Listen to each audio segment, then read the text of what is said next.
Welcome, it's Denome, and welcome to this crypto update. This update is going to be an interesting one because we are currently in a strong support area and we already tagged the CME futures gap here and we had a very strong bounce. So let me show you that first. Then we will look at the news, we will look at the fundamentals, and then I will make my final analysis at the end of the video. But here the price dropped to 92,000 and about $800, and from here we had a massive reaction to the upside. Then the price tried to go down again and we had another strong reaction back to the upside. So whales are buying this area very strongly. But as I'm saying this, what is interesting is that right now this area here is becoming resistance. So that is not good either, because when we hop over to CoinAnk and take a look at the spot order book depth, what is interesting right now is that at the same price level before we headed over to weekend where we had a buy wall essentially below that price level, that has now vanished. Well, the buy wall is well, it's not a buy wall anymore. You can see a lot of buyers were already bought, but the sell pressure is now mounting in the order books. So a lot of sellers are now entering into the order books, and that is not great because there's now more sellers than there were before the weekend, according to spot order book depth analysis. So that means that we might actually head for the downside. So this is why I said that it's a fun video, because price is now at a interesting point. Uh, we are at strong support. We hit the CME cap over the weekend. We haven't filled the cap because we were trading off hours, but many whales already bought that price level. So what I'm currently kind of expecting based on the data is that we will have a pump to the upside to liquidate these people who are shorting Bitcoin. Maybe Bitcoin price will go to like 98, 99K to liquidate these people. And then we actually plunge to the downside once again and we break this support. And I actually would like to see this support taken out. I would like to see us enter into bear market territory, because if we have a full bear market, a full reset in the whole market, that would mean that we can have a fresh start, get some optimism going. Because if we just go up from here, then it will be an anxiety filled upside. And that is not great, because then everybody's expecting further downside and every pump will be sold off by whales. And it will be like a slow price action, and it will be annoying. But if we have a full reset, we go into a decent bear market territory, then the upside looks much more likely and fresh and exciting once again.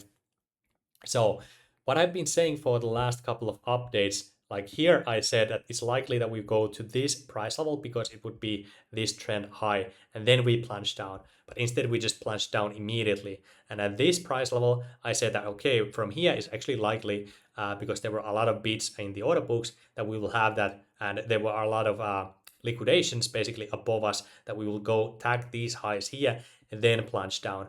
Right now, I feel like the people who are now shorting Bitcoin, they will be in for a surprise.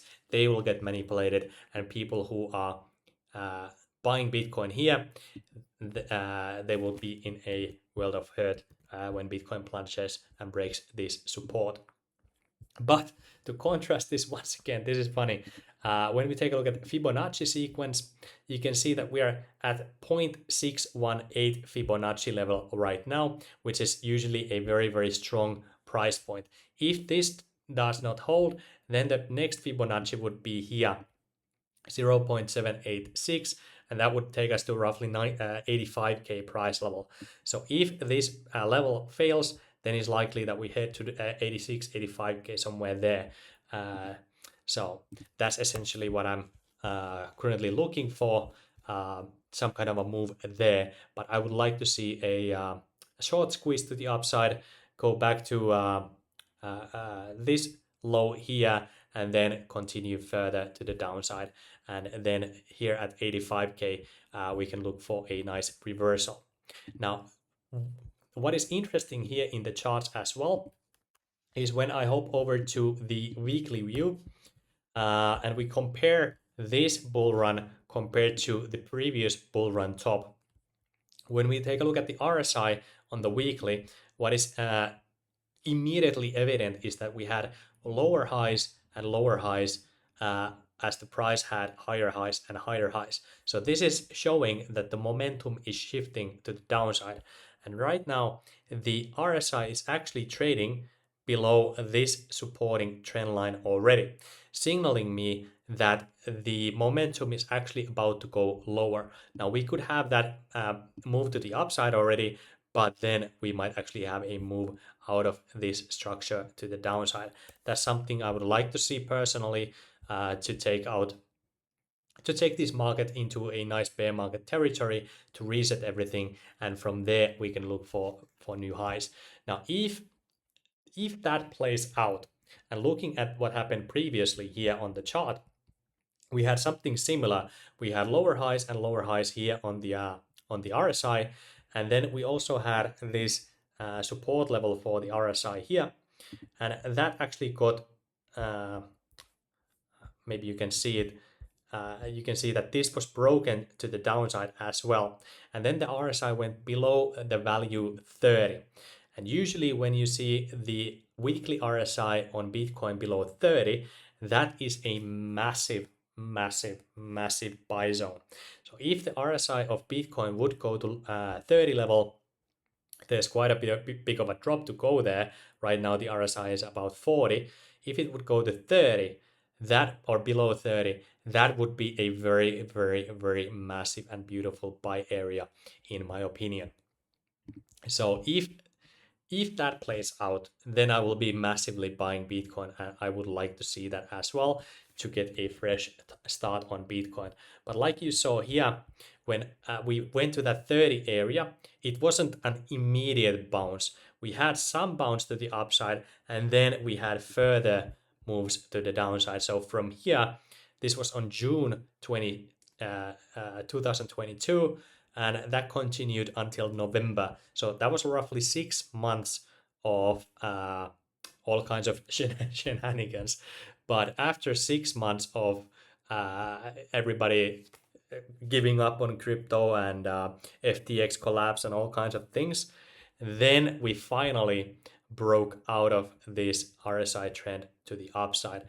And that was the beginning of the bull market right here. And from there, Bitcoin obviously went up, what is it, 700%. So if something like that were to repeat, that would be very, very good. If Bitcoin price goes to 85K, that would obviously be a nice price level to buy. And also another one obviously is the 75K price level here if Bitcoin goes that deep, and we haven't hit RSI 30 yet. So those are essentially the buy areas for that massive crash if that were to happen. Now, it does not necessarily have to happen. Again, this is a fun video to make because we have another supporting line here that we got tagged, which is from these lows. When you connect this low and these lows, you can see we are essentially just touching this level here. It's a little bit iffy how you draw it, but essentially we are now touching that level as well. So you would expect some kind of a price action here. It's like all these lines are lining perfectly with this price area, the CME gap, all kinds of things. So maybe my wet dream does not happen and we just sail up from here.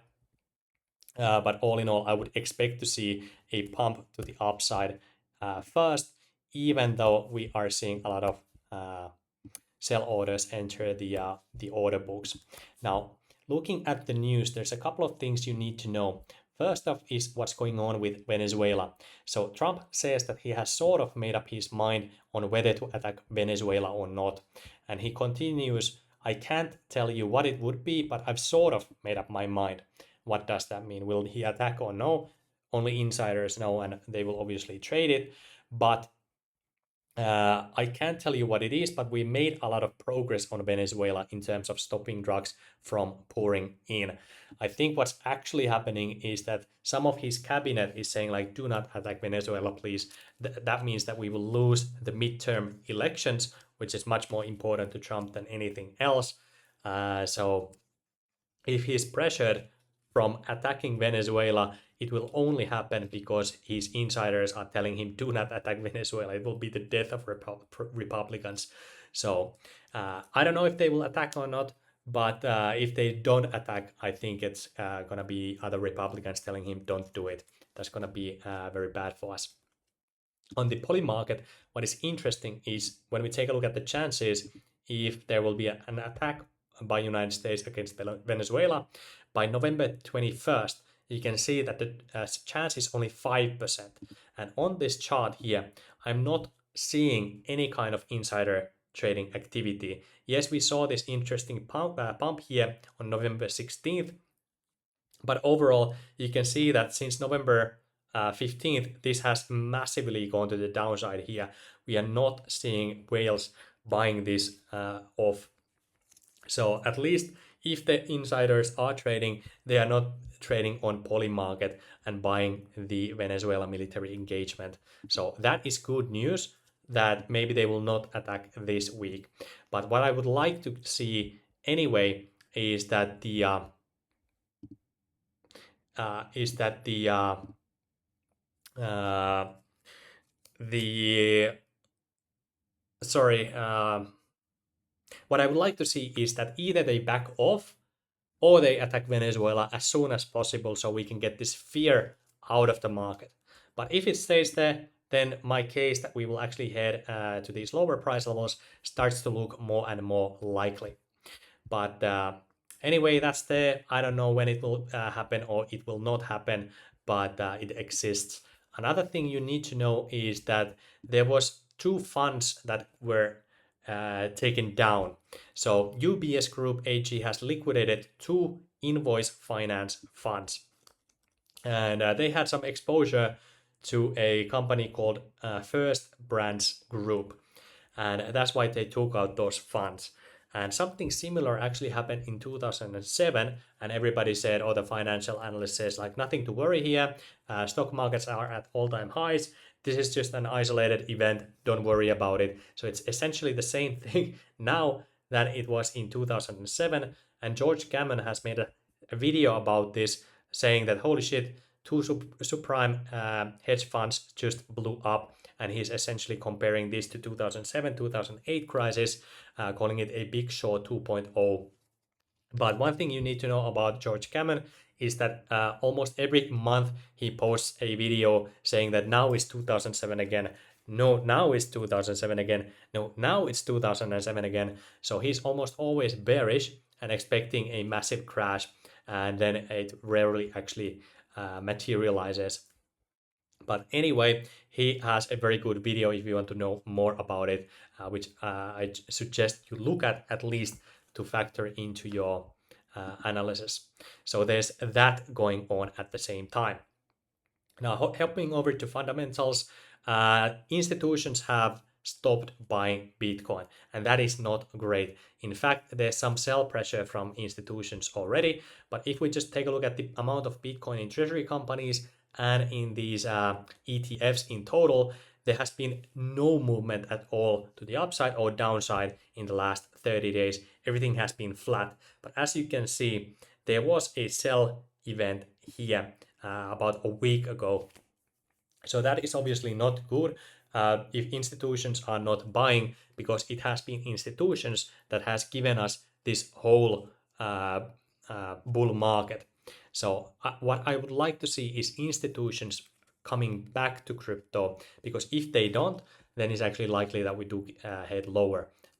Well, that's actually what I would like to see. But anyway, one good thing here is that when we take a look at the entities holding Bitcoin, there's one more entity since my last update. So at least there's some good news there. On Ethereum side, however, we have an increasing amount of Ethereum in strategic Ethereum reserve companies, about 100,000 Ethereum more since the last update, but the ETFs have sold 210,000 Ethereum since my last update. So the flows are flowing out of Ethereum rather than into Ethereum for now. So that fundamentally is not great. Hopping over to sentiment, just to save time, I'll only show you one chart here. Stablecoin market cap has gone down. Also, Bitcoin was entering into exchanges in this downturn, which were fundamentally bad. But here, looking at the Bitcoin supply distribution, what is very interesting is the red line here, because this has increased by 0.5% of all Bitcoin have now flowed into accounts which are holding more than 1,000 Bitcoin. So mega whales, exchange wallets, things like that. That's 100,000 Bitcoin have entered into these large mega whale wallets. And in the past months, these have only gone to the downside.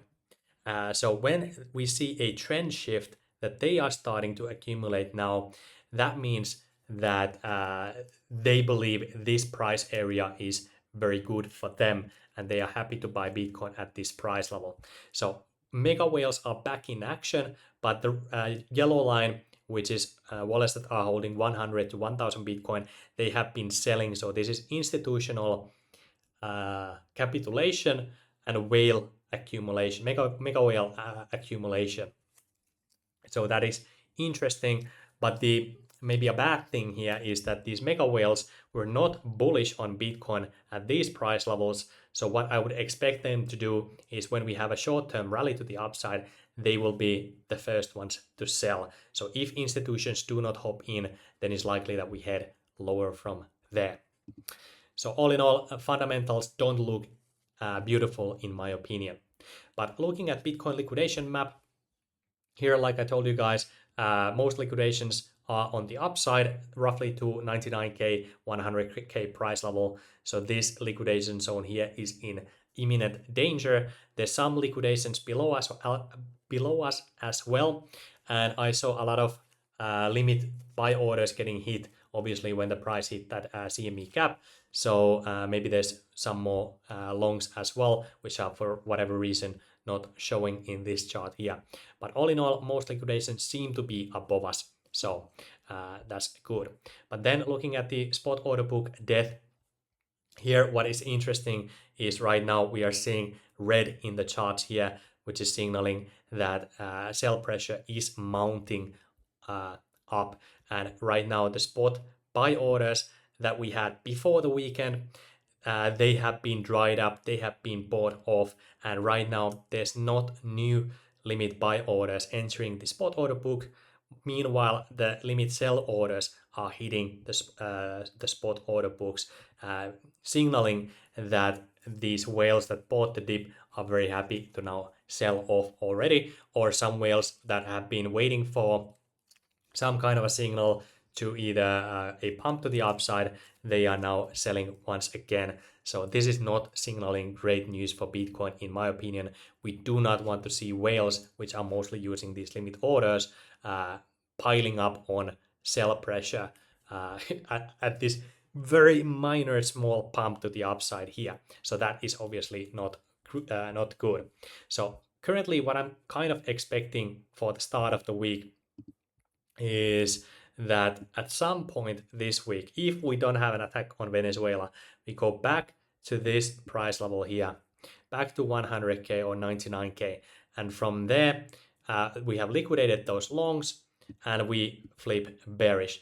At the most, what I currently see in the charts is that we head to this trend line here. So we head over to like what is this, maybe 103K, 104K, and from there we head lower because the whales will then hit the sell button.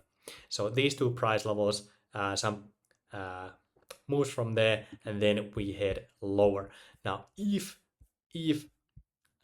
this trend line here gets broken to the downside again, like we had a weekly close below the 50-week exponential moving average already, we are essentially now in a bear market. So a move back up to it, then get people hopeful, then whales sell off again, and then we have a push to the downside. That's kind of currently what I'm expecting. So in the short term, I guess I am bullish, but in the let's call it medium term, what I would really like to see is a move to the downside here. Sorry, move to move to this bear market territory here. But I don't exactly know where the price will go. This is just my analysis, and hopefully you got value out of this one. Now, before you go, I want to tell you that I have recently partnered up with BitGet, which is a phenomenal exchange, and they currently have a $30,000 rewards program if you use my affiliate link to sign up with BitGet, and they have almost no restrictions on jurisdictions, so you can sign up almost anywhere on the planet on the exchange, and they have the second largest recovery fund, so a full proof of reserves as well. And I will make a separate video showing you some secrets on the exchange as well, how to make money on it and such in the short term. So look out for that as well. And in the short term, even though Bitcoin was dropping, some of my bots were making money. So I will make some videos on my bot trades in the near future as well. So look out for those. That was the video for you guys. Hope you liked it. See you guys on the next one. Bye bye.